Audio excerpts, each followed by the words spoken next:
Welcome back. So, let us continue from where we left off. I was discussing the prescriptions of the accounting standards relating to valuation of assets and liabilities in the last lecture. I have summarized them for you.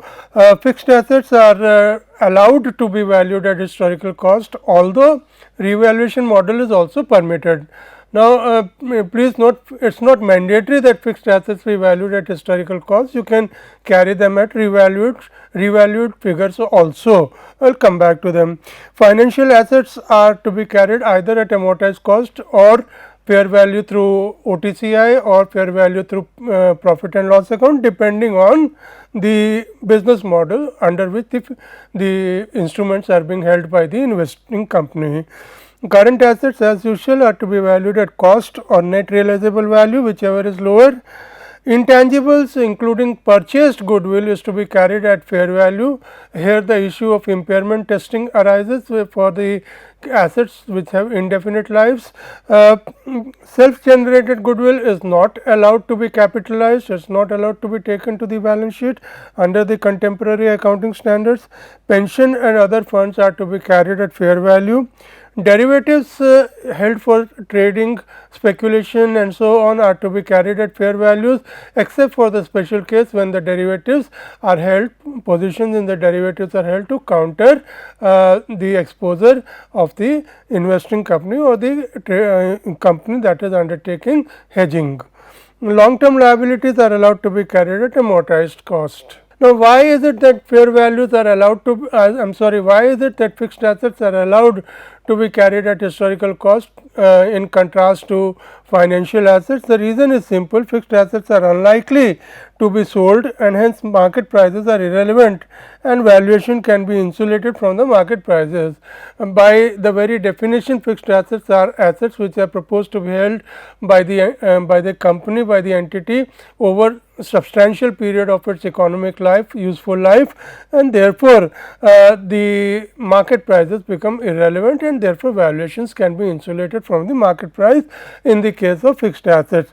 In the case of current assets as well as financial assets, that is not the case, because financial assets, if they are expected to be sold, and current assets invariably are held for the purpose of trading and for selling or for transformation into other products which will be sold, and in that case the market values become significantly relevant, and therefore, the prescription is that these assets should be valued at either market value or realizable value or cost, whichever is lower in the case of current assets, and in the case of financial assets at fair value.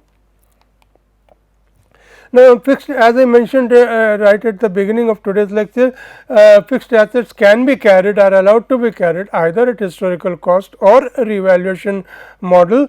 Therefore, revaluation is of fixed assets, and carrying the fixed assets at fair value is also allowed as a model for holding these assets. Now, what is the difference between the revaluation model and the cost model? Well, in the case of the cost model, the carrying amount of the asset is calculated with reference to the cost of acquisition. Cost of acquisition less accumulated depreciation constitutes the carrying value of the fixed assets. In the case of the revaluation model, revaluation changes the carrying amounts of the classes of assets to fair value at a particular point in time at which we are doing the revaluation. So, if we decide to do revaluation at a point in time, we can reinstate all the assets relevant to that particular class at the fair values as on the date of revaluation, and thereafter the carrying value of the fixed assets under the revaluation model will be the revalued figures or the fair value as on the date of revaluation less any accumulated depreciation subsequent to the date of revaluation. So, in other words, in that case, the carrying amount as per the revaluation model for fixed assets is the revaluation amount or the revaluation figure or the fair value as on the date of revaluation minus any subsequent depreciation that is charged to those assets. So, this is a fundamental difference between revaluation and cost model. Cost model, carrying amount is equal to acquisition cost minus accumulated depreciation. Revaluation model, carrying amount is equal to the revalued figures minus subsequent depreciation. Please note, depreciation that has been charged prior to the date of revaluation will lose its entity because of the revaluation of the asset. So, in a sense we are starting afresh in so far as that asset is concerned. We are valuing it at that point in time at which we decide to do the revaluation, and from there on whatever depreciation is charged in respect of that asset will be reduced to from that fair value to arrive at the carrying amount or carrying value of the fixed asset as per the revaluation model. So, what are the implications of revaluation? It is very interesting to see. Let us briefly see and go through this. If revaluation decreases the carrying amount, then how we have to treat it in accounts? If revaluation, I repeat, if revaluation decreases the carrying amount, then if revaluation or the decrease in value is to be carried to the profit and loss account. I repeat, if there is a decrease on account of revaluation in the value of an asset, then that decrease in value is to be carried to the profit and loss account. Now, if subsequently at another point of time further revaluation takes place and the value of the asset increases on account of the second revaluation, then to the extent that there was a decrease in revaluation which was charged to the profit and loss account, the amount of increase can be credited to the profit and loss account. However, any excess thereof, any excess over the amount which was earlier debited to the profit and loss account will need to be carried directly to equity as a revaluation surplus. So, let me read it out. If the carrying amount of the asset class increases on account of a subsequent revaluation and the increase is recognized to the profit and loss account to the extent that it reverses the revaluation decrease of the same asset class previously recognized in profit and loss, and if any increase beyond that figure in excess of the reversal amount will not be recognized to the income statement, it will bypass the income statement and will be recorded directly in equity as a revaluation surplus. So, if there was an earlier debit, to the extent of the debit you can credit or you can credit on a subsequent increase in the revaluation, and any excess thereof will not be allowed to be credited to the profit and loss account, it will be carried directly to equity as revaluation surplus. On the other hand, if there is an increase in the carrying amount on revaluation, then how do we deal with it? Then the increase in the carrying amount of the asset bypasses the income statement, it will not be credited to the income statement, it will go directly to the equity under the heading of revaluation surplus. So, I repeat, if there is an increase on account of revaluation in the value of an asset, then that increase is not credited to the income statement, not credited to the profit and loss account, it is directly carried to the statement of changes in equity as a revaluation surplus, and a subsequent decrease in the assets value will first decrease this revaluation surplus and then go to income statement. So, it is just the other way around of what we had earlier. If there is a subsequent decrease in the revaluation, that revaluation will be debited to the revaluation surplus, and if the decrease is more than what was credited to the revaluation surplus, and that excess will be debited to the income statement. So, now another important point, when an asset is derecognized or it is retired or disposed of, the related amount of revaluation surplus that was included in equity is then transferred to retained earnings. So, in other words, when an asset is discarded, then there is no point in carrying and the revaluation surplus in that in context of that asset, and there is no logic either in carrying the revaluation surplus in context of an asset which has been discarded, and therefore, the provision of losses that as and when a revalued asset is discarded, any credit remaining in the revaluation surplus on account of that asset will be transferred to the retained earnings and will be available for distribution.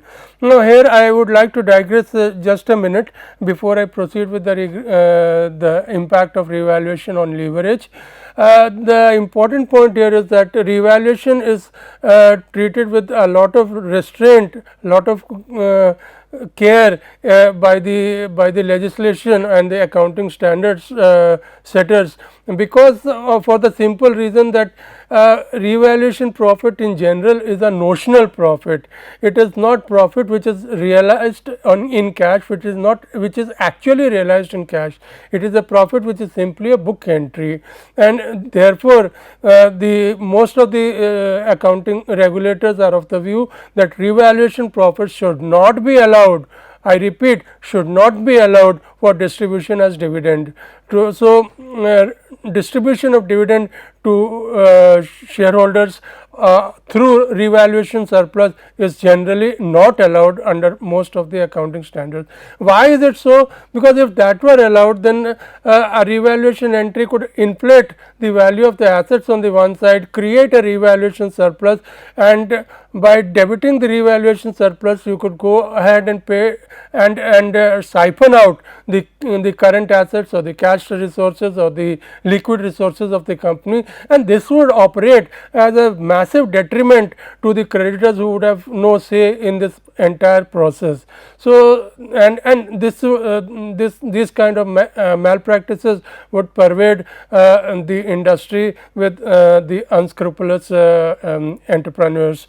So, that is why there are provisions in most accounting standards which forbid the use of revaluation surplus for the distribution of cash dividend to shareholders. Of course, when this revaluation surplus gets converted to realized profits, if an asset is sold, if a revalued asset is sold, then of course the revaluation surplus becomes free because it is now realized in cash, and therefore it is available for distribution to the shareholders.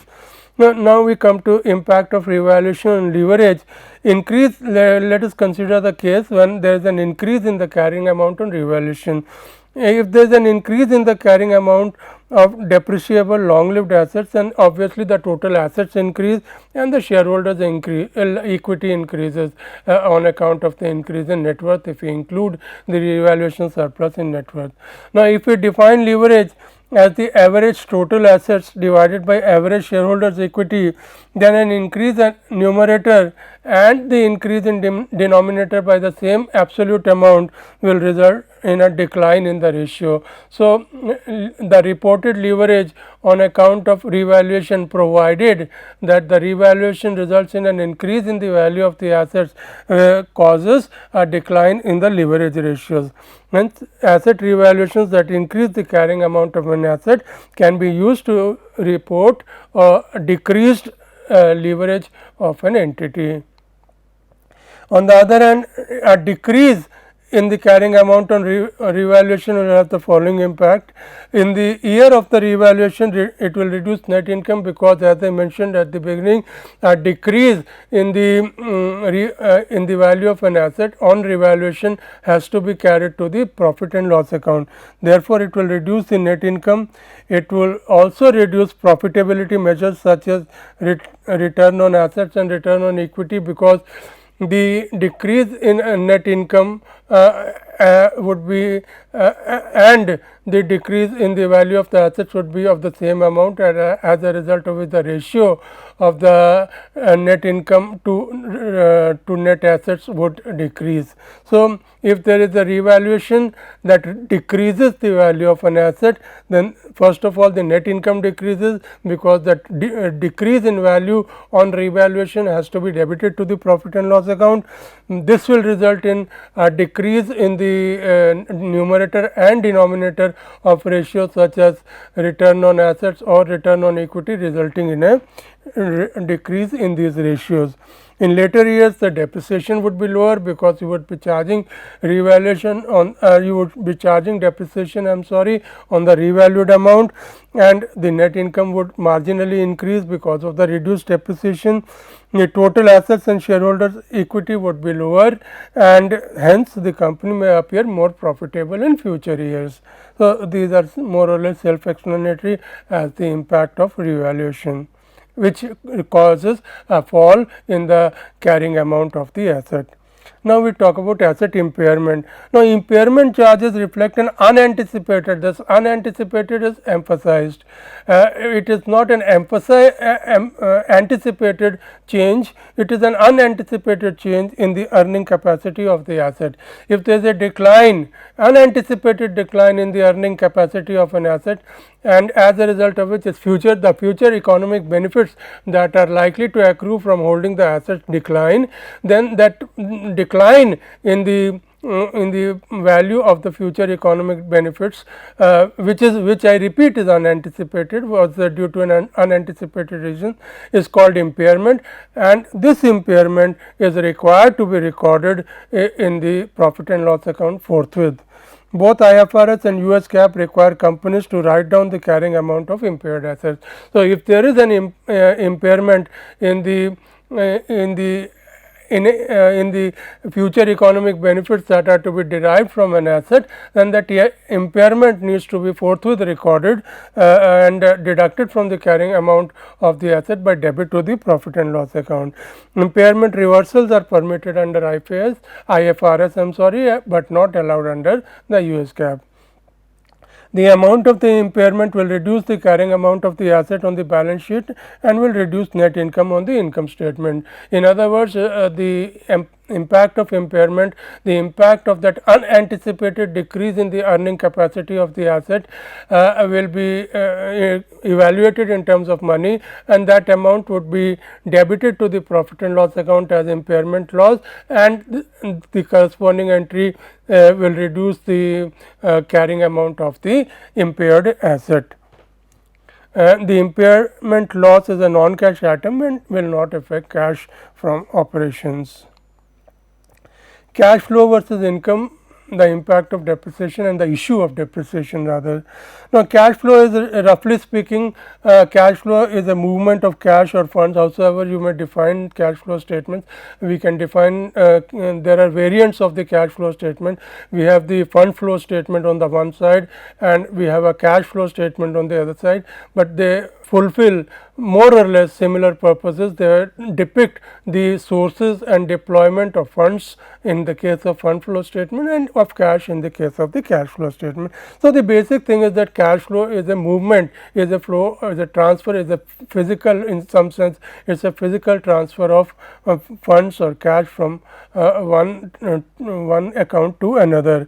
Income on the other hand is defined as the revenue over expenses, both cash and non-cash. Now, please note this point, very important point. Here the issue of accrual concept comes into play. I will talk about it. Income is the excess of revenue over expenses, cash or non-cash both, pertaining to an accounting period. Please note, here is the relevance of the accrual concept. We need to account for both income and expenses which pertain to the accounting period, irrespective of the fact whether cash has actually been received in respect of the income or cash has actually been paid in respect of the expense in that particular period. It is when that particular account or that particular transaction impacts the entity, that is the deciding point at which that transaction needs to be reflected in the accounts, not when the transactions subsequent or in the case of insurance and such issues, prior payment of the cost thereof, of the cost of the transaction or the impact of the transaction in terms of money. So, the flow of money is not the deciding criterion, the impact of the transaction on the entity is the deciding criterion insofar as the time point is concerned at which the entity should record the transaction. The income statement reflects the relationship or the excess of revenue over expenses based on the accrual concept, based on the time points at which those transactions relating to revenues and expenses actually impact the entity, notwithstanding the fact, I repeat, notwithstanding the fact that actual payment for the expenses or actual receipt of the revenues would have occurred in an earlier or a later accounting period. So, now depreciation is one such example. You see what happens in the case of depreciation is you buy the asset, let us say at t equal to 0. So, there is a cash flow that occurs at t equal to 0, but because the benefit of that particular asset, for example, it is a fixed asset, it is a long term asset, long lived asset, and therefore, the benefit that is going to be accrued from that asset, the benefit that is going to be derived from that asset is going to extend over a sustained period of time, say 10 years. That means what? That means as far as the income statement is concerned, we need to account for the consumption of that asset, that fixed asset, that long term asset for over a period of 10 years. Although the actual purchase price of the asset was paid at t equal to 0, and therefore, as far as the income statement goes, we shall distribute the value of that asset over the entire life of the asset on some equitable basis, which indeed is called depreciation. On the other hand, when we prepare the cash flow statements, we shall be accounting for the purchase of that asset in the year in which it was actually purchased, in the year in which the flow of money took place for the buying of that asset. So, that is the difference between, that highlights the difference between a cash flow statement and an income statement very aptly. Depreciation is a way of allocating the purchase price over each year of the plant's useful life, so that profits can be estimated on each year to year basis. Technically, the change in the value of every asset should go, fixed asset, that is, a change in the value of every asset. Indeed, this statement could be broader than considering only fixed assets, but for the moment we are talking about fixed assets. Technically, the change in the value of every asset should go to the income statement as depreciation. You should work out the value of the asset at the end of the year, you should work out the value of the asset at the beginning of the year, and the difference between the two will reflect the consumption of the asset, and that consumption of the asset should go into the income statement. That is the correct, the legally, I am sorry, not the legally, but the technically correct position. So, in that sense, you should value the asset at the end of the year, you have the value of the asset at the beginning of the year, which is the closing value of the asset in the earlier year, and the difference between the two should go into the income statement. However, it is practically not possible, it is not feasible really that every item of fixed assets be valued at the end of the year and at the beginning of the year, and then the difference will be worked out and debited to the profit and loss account. It is not, and indeed on the one hand it is not feasible, and on the other hand to add rationale to the non-use of this particular approach, as I have explained earlier, the fixed assets are to be held over the life of the useful life of the asset, and therefore they get insulated from market prices, and at the end of the day the entire value of the asset has to be written off in some appropriate pattern, and it really does not impact the enterprise very significantly whether the asset is written off in one way or the other. So, to that extent the damage that is caused by the non-use of this technically correct prescription is mitigated in the case of fixed assets. So, for any reason, for the case of fixed assets, any reasonable approach to the apportionment of the cost of the asset to the accounting period over its life suffices. As I explained just now, the initial cash flow occurs on acquiring the asset in one lump sum, say at t equal to 0, and the cost of acquisition appears in the cash flow statement of the year in which the asset is acquired, the asset is purchased. The debit of the asset cost to the income statement is distributed over the useful life of the asset in an equitable manner. Now, the charge of depreciation to the income statement does not entail any cash flows, because that cash flow has already taken place at t equal to 0. So, obviously, you can, and what you are doing simply is that cash flow that has taken place at t equal to 0, you are redistributing it into the income statement in a more rational manner to arrive at the consumption of the asset in each accounting period. So, that is a notional distribution of the value of the asset to each accounting period on some appropriate basis, whereas the payment of money to acquire the asset is a physical event that results in the acquisition of the asset. So, cash flows are spent and received in a lumpy manner, and over the long run total cash flows do tend to equal total accruals, but however, in a single year they will not be so, as I explained on account of as I explained by an illustration of the acquisition of a fixed asset. Depending on how depreciation and similar amortizations are estimated and allocated, the net income can be higher or lower in a given year. Non-depreciable assets. The two main non-depreciable assets that we have are, number one, land, because it is the impression among the standard setters that the value of land never declines, and as a result of which we need not charge depreciation on land. And the second is the case of intangible assets which have an indefinite life, like goodwill. In the case of intangible assets that have an indefinite life, the accounting standards recommend that they need not be amortized on any basis. However, they need to be tested for impairment at regular intervals, and in the event of the existence of some unforeseen event that reduces the value of the that intangible asset, that impairs the value of that intangible asset, the amount of such impairment should be estimated, and that should be recognized in the year immediately forthwith. So, as far as intangible assets with finite life are concerned, they need to be amortized in a suitable way, just as the case of tangible fixed assets. In the case of intangible assets that have an indefinite life, you are not required to amortize those assets, but you are required to test the assets for impairment. If there is any impairment in the value, in the carrying amounts of those assets, and that if the testing results in the existence of any impairment in the value of the assets, then that amount of impairment should be recognized in the accounts forthwith.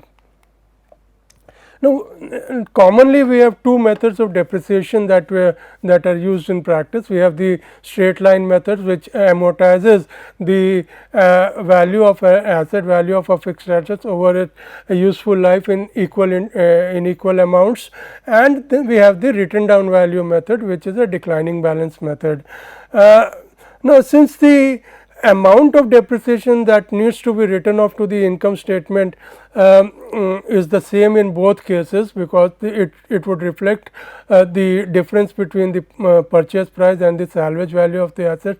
The difference between them is what is to be carried to the income statement over the life of the asset, reflecting overall consumption or total consumption of the asset, and therefore, whether you use the SLM method or you use the WDV method, it simply amounts to a redistribution of the amortization amounts to the income statement. But there are certain implications of the methods that you use. The straight line methods gives you a uniform charge to the profit and loss account every year. In the case of the WDV method, the charge is more in the earlier years, and gradually it starts declining, and it is very nominal towards the end of the life of the asset. So, I repeat, in the case of the straight line method, you have a uniform charge to the profit and loss account over the useful life of the asset. In the case of WDV, the charge in the earlier years is very much more than the charge in the later years of the life of the asset. So, that is why it is called an accelerated depreciation method. WDV is called the accelerated depreciation method, straight line method is the uniform charge method. Now, as I mentioned, let me reiterate this. It must be noted that even if the pattern of allocation under the two methods is different, the total amount of depreciation over the life of the asset is the same. This is very important and needs to be understood by the learners, that at the end of the day, what we are writing off is the same amount, that is the value of the asset less scrap value, and the amount is the same, and the period over which it is to be written off is also the same. It is only the distribution of that amortization over this useful life that varies in the two methods, and in fact there are many other methods as well, but these two are the most commonly used ones. Now, what is the impact of the accelerated or the WDV method of depreciation? Let us see. The WDV or the accelerated methods yield in lower profit in earlier years, because the charge, as I mentioned, the charge to the profit and loss account under the WDV is higher in the case of earlier years and lower in the later years. Lower profits can lead to lower price multiples like the PE ratio and so on, and a decline in the stock price. Because you are having lower profits, you will have lower returns on equity and so on, that will manifest itself as lower market prices for the asset.